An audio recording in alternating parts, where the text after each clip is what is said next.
Hey everybody.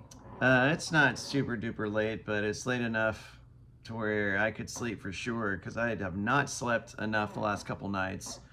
And yeah, I'm definitely tired. I caught myself a second ago, like kind of trying to, before I hit the play button or the record button rather, I caught myself trying to kind of like landscape out my plan. Oh my gosh, my eyes look so tired, it's horrible.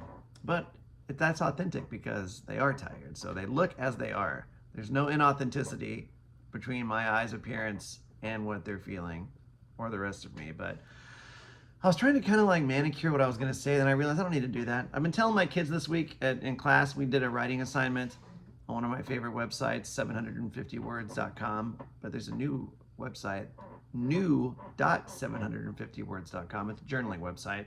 I told them, whenever you're talking, it's like dancing, Whenever you're writing, it's the same. There's no like step by step to it. You don't think of a word and then think of another one and then think of another one. It's like your brain already knows how to communicate. Your brain already knows. It's just like playing a sport. I saw a video on this recently on the brain. When you're playing a sport, you're not like, okay, I'm going to step over here. Then I'm going to like twist around this way. Then I'm going to like, shake like that and jump over this. No, you don't do that. You practice, right? And by practicing, your brain figures out how to play and then you just do it. And whenever it's time to react and make decisions, your brain just figures it out. And then that's how communicating is too. And so I was like, I don't need to plan anything. I already know what I want to say. And so I'm going to say it. Let me first of all just get rid of the old nonsense political stuff I was watching back there. Yeah, there's better things to do than watch YouTube political thingies. But there's a bunch of stuff on the internet right now about that, like, the U.S. war plans, bombing Yemen, getting texted around. So I was watching a few of these things, and then of course YouTube throws a few more things at me. And then before I know it, I'm like, I've been sitting here for an hour wasting my time. But I wanted to make a video about how not sleepy tired, right? How exhausting. Okay, let me take a quick step back. The school that I work at is basically a dream job in most regards. Like, it's a dream job. I know I have students and former students who are YouTube subscribers of mine. Nothing is perfect, okay? I mean, you could say like a 300 bowling game is, or if you strike out, get a perfect game in baseball. Statistically, there's perfect things, right? But qualitatively, experience-wise, there's nothing perfect. No marriage, no friendships, no jobs, nothing that. But working at my school, it is pretty close because it's not close to perfect, it's just great. And the main, not only is the building really beautiful, and they added this new building recently and all these kinds of things, I have a really good gardening club this year. We just ordered our t-shirts today. Should have ordered them a year ago. We've had the design, but finance is dumb money. But the school's beautiful. But here's the thing. If anybody wants to try to make a list of why working at my school is a great thing to do, there's one big reason, and then there's like just other reasons, right? The one blazingly obvious, huge number one reason is that the kids at the school are so freaking amazing. Look, oh my gosh, I can't even tell you in so many ways. I'm not even going to get started. In so many ways, the kids at my school, when you're working with them and coaching them on stuff and just talking to them, or, participating in clubs with them or going on field trips, just having conversations with them about stuff. I mean, golly, I could not imagine asking for anything more. I just don't think it's possible. I know there's other great kids to work with out there, but I'm telling you, this experience is just, with these kids at my school, is very, very, very, very top quality experience. But there's some bad things. And I am so freaking tired. I'm so tired. And I just want people to know, when you look at how often teachers quit, right? Which is a lot. When you look at how a lot of people don't want to be teachers, there's a lot of people that don't want to do it. when you look at how expensive life is these days, the schedule for teaching, obviously everybody knows you get your summers off, your spring break, your fall break, your winter break, you don't get called in on weekends, these kind of things, right? There's a lot of nice things there, Um, but with as expensive as it is today in not just the US but in the world, starting at the low 60s, mid 60s thousand, dollars, it sounds pretty okay, but look, I have what was 3 other jobs. I was the director. I'm still the unofficial director of the after school program. I don't get paid for it anymore, which we're going to talk about in a minute. I referee soccer games, and I work at an arcade, right? And this is all on top of my teaching job. And please, feel free, pretty please, I ask anybody, feel free to ask anybody that I work with. I'm not taking off out of there at 3:45 p.m. and neglecting the kids at school, okay? I'm far from the best employee or teacher out there. I'm just saying I'm not skipping out on my time I'm spending at the school, right? So it's not like I'm like, yay, last bell of the day rang, let me go zip around and work my other jobs. I'm working these other jobs in addition to being at school a lot. And so my point there was that with the positive stuff there, they've raised the money some, and we know you have some nice things, like I said, working with amazing kids like at my school, and the schedule and these kind of things. Oh my gosh, I'm so tired. So let me get on that. Let me tell you, just today, I want to tell you what's been rattling around in my head that has me. I don't like quitters, right? I don't like quitters. And sometimes I feel that in my brain. Sometimes when I get frustrated or things don't go the way I want, I feel my brain being like, I just want out of here, right? It's something called my act. Whenever I encounter a breakdown with something, I kind of want to get out of the situation. I just want to zip away from there. It's kind of like, yell a cuss word at it, whatever the situation is. I hate you, and run, right? But I don't like it. Just because it's a habit of mine, I don't approve of it. And I try to stop myself and not do it. But there are multiple things right now that just have my brain just kind of like flirting with the idea of like, man, maybe doing something else wouldn't be so bad, because it is just freakishly frustrating. So let's start the list. So yesterday, it's the end of March, which is, end of March, beginning of April is like the prime planting season, okay?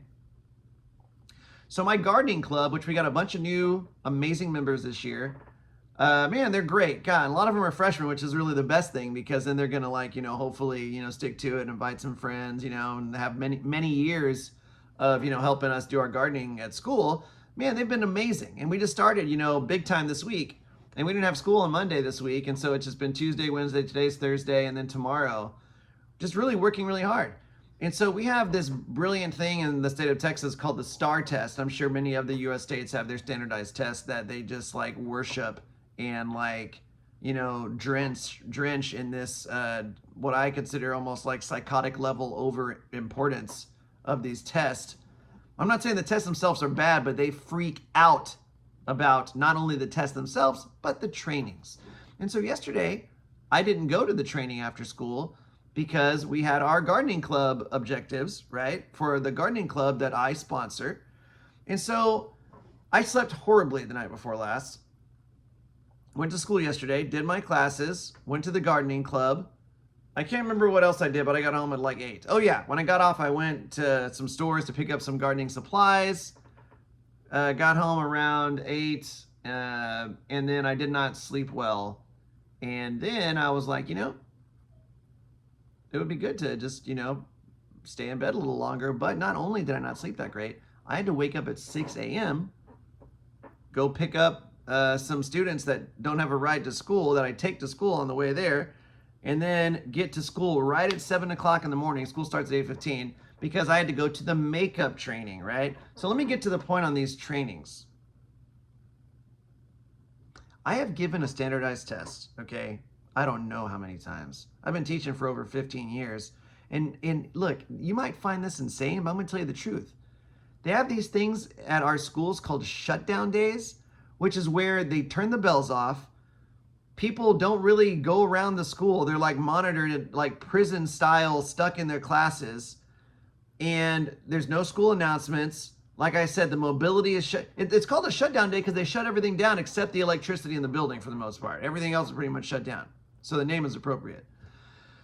They don't shut down the school just for the standardized test. They shut the school down for other like college entrance tests. And guess this, check this out. And actually it's not, I'm not lying. When you hear this, you might feel like I'm lying or like exaggerating or like doing a stand-up comedy thing where people cry instead of laugh. It's not, it's actually true. We have shutdown days for the practice tests, which are called benchmark tests. So they keep the kids out of class where they're supposed to be learning, right? And they shut the school down to do practice tests. It's crazy. This chair is squeaky. It's annoying me. But it doesn't annoy me as much as these tests. But so I've given all these practice benchmark tests, all these other standardized tests, all these STAR tests, whatever it was called before the STAR test. I've done it a lot of times. I haven't kept track. I try to forget it, much less write down how many times it happens, right? But it's been a lot. But I gotta wake up at 6 o'clock this morning, go pick up the kids who gotta go to school extra early that I pick up on the way to school. They live right down the street from me. And then I go to work at 7 a.m. after not sleeping well for 2 days, after being at work late every day, okay? And then I gotta get up extra early to go get trained where they told me, I just did it this morning, where I sat there. Half the test is stuff for the testing coordinator. It's basically the rules on how the test has to get arranged that we don't even need to know. At least half of it, I'm sitting there, I'm like, okay, that's good that, and to be fair, I'm not saying this as like a disclaimer so she doesn't get mad at me if she watches it. Our assistant principal who gave and it's not her choice, right? Who is mandated, forced to give these trainings. She did a good job. It wasn't like she was just sitting there reading, let me put it this way. She said it like she said it like she cared about it, right? Unfortunately, the stuff that she delivered in a somewhat impassioned and caring way is a bunch of nonsense. Because at least half of it is stuff that like is really more for the testing coordinators to know on like how to manage issues and like what they have to do in certain situations if things go wrong. And then the other half of it, I have been told hundreds of times, right? And it's things that we already know. Don't be on your phone while you're giving a test. Don't give answers to kids while they're testing. Don't let kids roam around the school while there's a standardized test, right? I mean, duh. I could grab somebody off the street and tell them to go in and proctor one of these tests, and they would know not to do those things, right? But I get told over and over and over again. And so I got to wake up early and go make myself more exhausted by not sleeping enough. In case you guys didn't know, if I wanted to be a complainer, right, like an average, I'm complaining in this video, right, because I know need's kind of a strong word, but I need to just like vent about these frustrations. Oh my gosh. What was I saying about something about complaining? I don't even know what I was saying. But so yes, I had to. Oh, I know what it was. It was that I've had heart surgery and my heart's beating fine right now. I have had some issues with it, right? I mean, they call it open heart surgery because they had to stop my heart, open it up, repair it, and put me back together again. And so my sleep is important to me, and I just have been so freaking tired. And then I got to like rob myself of more sleep because I got to go to this meeting this morning at 7. It starts at 7 a.m. across the city from where I live so that they can repeat to me for the 10 trillionth time the things they've told me the previous 9,999,999,999 times. Yeah. But anyway. So, yeah, I had a good time in class, though, which goes back to my point. The kids are amazing. I love my subjects I teach. They're the best two topics, other than English. I love reading and writing, but social studies-wise, I love my government economics and world geography courses. I love my classes, and the kids in my school are great. So I have a lot to be grateful for. Second thing, right? Speaking of that gardening club that I was with today and yesterday and the day before, and then I'm going to be with a bunch and just ordered t-shirts for today, I was the after-school program. I want everybody to listen to this, okay? I was the after-school program coordinator for the last few years, except for 1 year. Mr. Hickman had taken it over from me, my good friend who's my next-door neighbor at school. we have worked extremely hard to build this program up. And you can imagine at a school of not rich kids like ours, we have a lot of kids that come every day to play video games, watch anime, play ping pong, play chess, help with the gardening club, do our other clubs that we have occasionally, like astronomy and like, this competitive like book club. There's lots. I'm not going to give you the list. There's a bunch of them, okay? A bunch. And so I was happy to do it, right? But we also got paid because it obviously is work. You stay at school till at least 6 o'clock. You can plan and organize all the events and stuff. Well, anyway, we got a call this year that the funding was gone. All gone, no more money. So I'm sitting there thinking to myself, I'm like, I'm going to text the director here. And they're like, yep, sorry, you don't have any money anymore for your program. And so we're working on it. That's the last thing I heard. I got it on my phone. I was looking at it. So we're working on it, right? Well, working on it basically didn't go anywhere because I didn't hear back after that. Well, I did after I contacted the superintendent, kind of saying I don't understand why I would be put in this situation in the first place, which is this. I either had to tell all my kids that have gotten used to coming to the after-school program, okay? Which again, for a school of not rich kids, having this to do after school and socialize, not be stuck in your classroom being told what to do constantly, right? Like academically, to be able to do some relaxation and fun and team building and just hanging out with your pals after school, it's important to them. Okay, it just is. And it's important to me. I love it. Well, I was given one of two choices. I either am going to tell the kids that the program doesn't exist anymore, right? And you're just going to have to go home after school, after we've already gotten you used to this. Or B, just do it for free. And so obviously I'm not going to tell the kids that they don't have their program anymore. So I've been doing it every single day this year, except when I went to California for a couple days. And the first week of school, we just don't do it the first week because people are busy getting used to school and stuff. Every single other day, because I don't hardly miss any school, like a few days of the year. If I go out of town for a few days or something, I haven't missed a day of school. I don't know how long. But I've been doing it for free every single day, right? Which is fine, except for one big problem. I don't want to say problem. It's one big unoptimalization of the situation. It's very, very non-optimal, which is all the supplies, right, of buying the plants we're going to plant, buying the Nintendo Switch we're going to use, buying the chessboards. My mom helps me a lot, thank goodness. But, the snacks that the kids eat, the Gatorades, the 30 Gatorades I bought yesterday because it was 92 degrees this week. And I told the kids while it's hot, I'll go get some Gatorades for the gardening club people.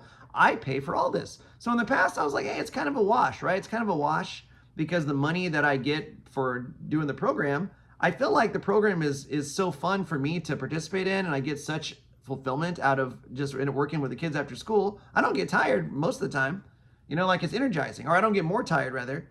Working after school with them is very, very, very therapeutic and just it gives me more life. It does not drain me. But now that funding has gone, I'm not getting paid. Like I just am having to find my own money from other things, like my other part-time jobs or just my regular teacher salary to fund our supplies and the kids' drinks and snacks and stuff like that. And so that sucks. So my question would be like, what sort of school system, right? What sort of organization, right? And I don't know if it's the state of Texas or whoever used to give us the money or my district or whatever.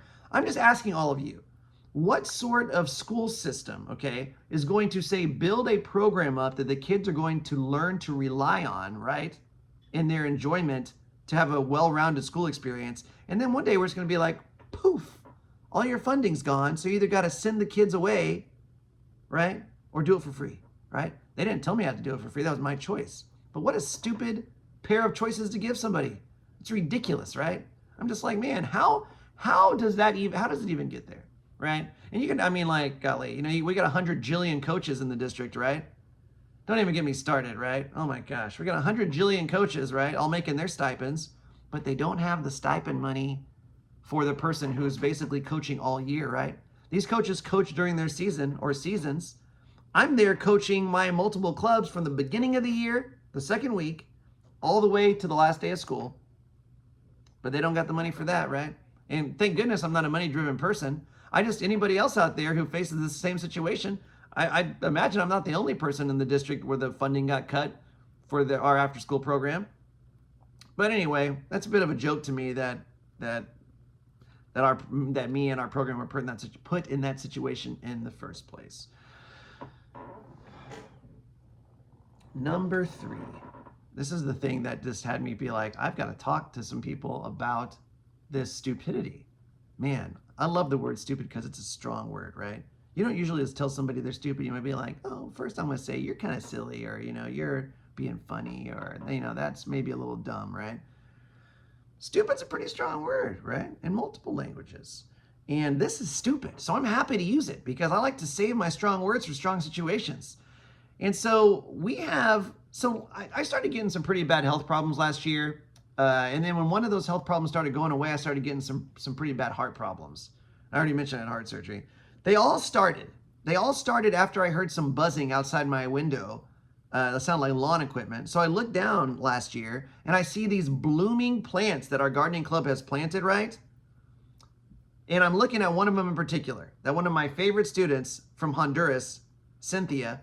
I had videos that we even posted on the school website. She's sitting there planting this little plant and, watched it grow. And then I see this lawn crew outside just clear cutting all of it, right? A blooming flower. You can see what weeds look like, nasty, overgrowing, weird stuff. Whenever there's something with like colorful blossoms that's like obviously not like everything else, it's probably not supposed to get destroyed.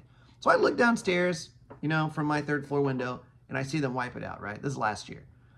And so I run downstairs and I just like look around. They've destroyed all my plants, right? That me and the kids, put together, our gardening club, The kids plant them, most of them, I help. But so I guess it was the stress from that or the heartache or whatever. And I just started getting these heart problems that very next Saturday when I was working at the elementary UIL. So anyway, we have one particular plant that we replanted last year that I've been noticing is doing great. It's like so just like verdantly green and stands out and so beautiful, and it's grown so strong and just healthy. And I'm so just impressed by this plant. So after we were on the backside of the school, I walk around the front today. Actually, we went to the school play, which they did a great job. Our school did a UIL play, which they performed at a different campus, and then they performed it free for our school tonight. Which, I don't want to really throw anybody under the bus, but I do. I'm trying to be authentic here, right? It was unfortunate. I don't know how many teachers and staff we have at our school, but it's more than a dozen, more than a few dozen. I was the only staff member at this play, and I just wish more people would go. I wish more people would go. What's so funny is I can't remember the first person that told me, but I remember a few teachers in my life that had told me about how dangerous excuses are, right? Because anytime you don't want to do something, you can always find an excuse, right? You can find anything. You can even make up stuff that's not true. Oh, sorry, I didn't come to your birthday party I told you I was going to come to. I had a bit of a headache. Or I was feeling extra tired after work that day. Or, my cat needed, cat food. And so I just needed to run some errands and blah, blah, blah. I stubbed my toe walking in my house. You can come. I wasn't in a great mood and didn't feel like going to a party. I just needed some alone time. You can find anything, right? And so I'm sure that anybody can say that there's plenty of reasons why you wouldn't want to stay at school for a play that starts at 6. I just thought it was very impressive. And I thought the kids did an extremely good job. And my whole thing is not only would the kids like to see some more of their teachers and their staff watch it, but the staff and teachers would enjoy it, right? I just feel like there's an opportunity lost there whenever there's not more attendance at some of our kids' stuff at school. And so that was a little bit kind of like a bummer for me. I'm happy I got to go, but I wish that more people would have been there. So anyway, after the play was over, the 2 students that I drive to school and drive home, we were going out to the front, getting ready to leave. But I wanted to go take a look, and I was going to show them this plant that's growing just amazingly. Walk outside, turn around, and I'm like, oh, they clear cut the entire thing. This bright green, absolutely nothing like the rest of everything in the ground, standing out by itself. I cannot describe to you people what sort of rage I felt, right? I just wanted, there's 2, I emailed our school board member who's always been really nice to me. I emailed the superintendent who lasted, I guess, 1 year or whatever. I don't know how long she lasted, not very long. I emailed them both. I emailed the operations director too. And I was like, guys, why are the lawn crews that are coming and working on the campuses not asking people what's supposed to get cut down or not? How hard is it to just like ask the office and say, hey, every week, can we just have like a little map with some like X's or something?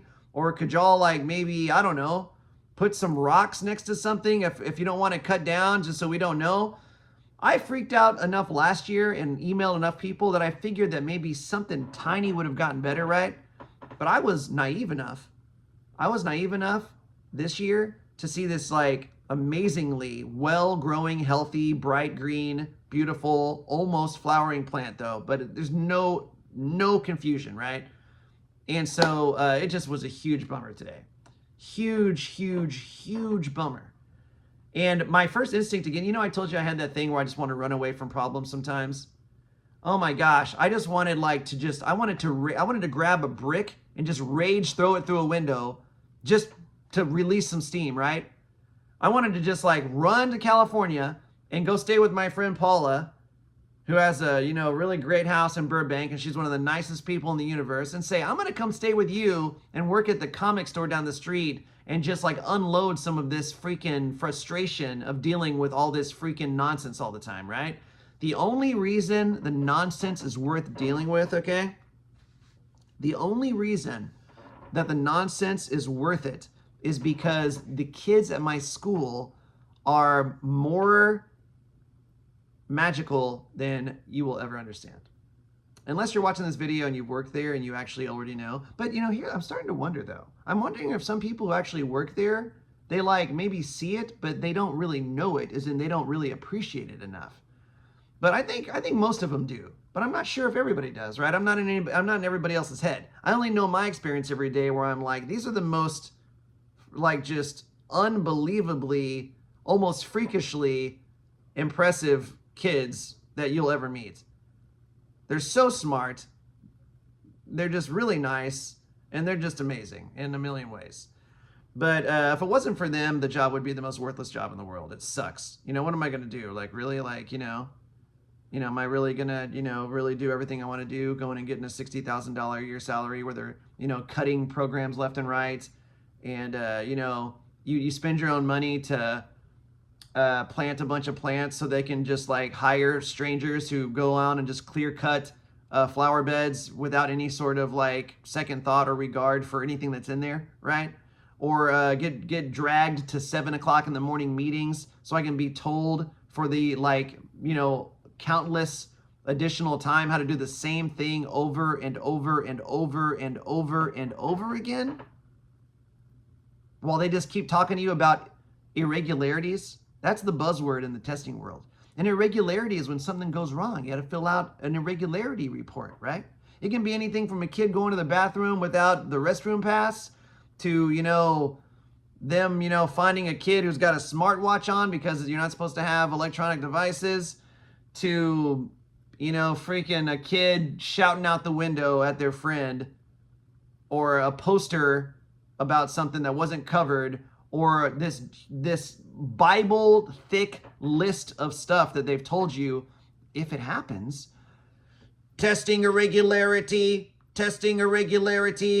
The only irregularity in this entire thing, it's actually should be a worse word than that. It's like a just like obscene, you know, hyper irregularity is the fact that they let this kind of stuff happen and spend the money that they spend and waste the amount of time that they waste on these standardized tests.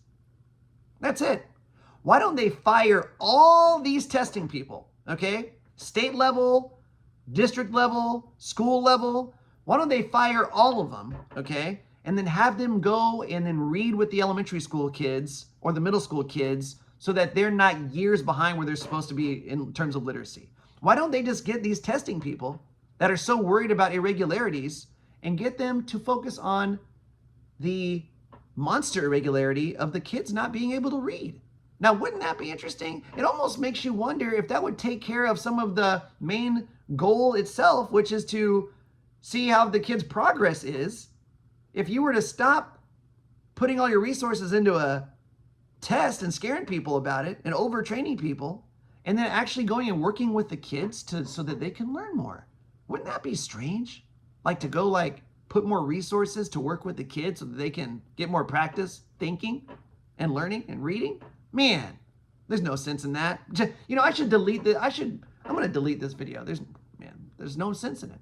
Let's just keep shoving standardized testing down people's throats and all the other stuff, right? I don't want to talk about it anymore because again, like I'm not a complaining person. You can ask my administrators and my friends, I'm like anybody else. I gossip about, all humans do it, right? I'll gossip about stuff, and another teacher walked down the hall, I'll be like, oh my gosh, this is frustrating here and there, but I try to avoid it. Life is good. Nothing's perfect, like I said. There's a lot to be grateful for, but boy howdy, if I didn't feel a weight on my chest today after having to wake up early for basically nonsense.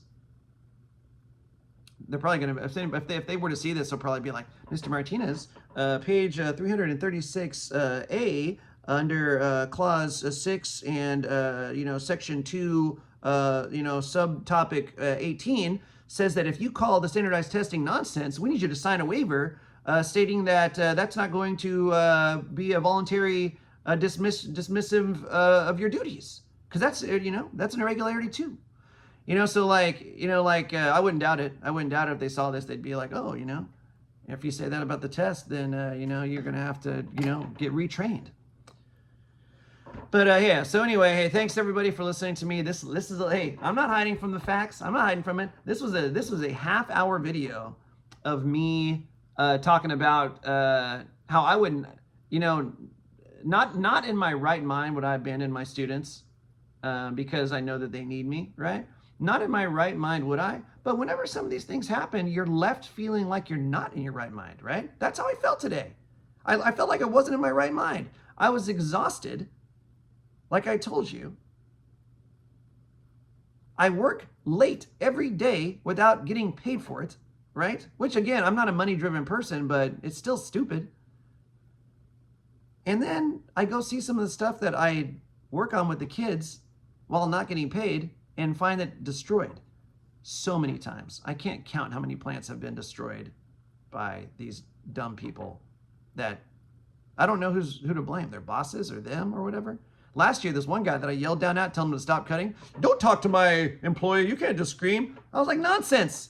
I was like, if you guys paid attention, or asked questions, then I would not be upset, right?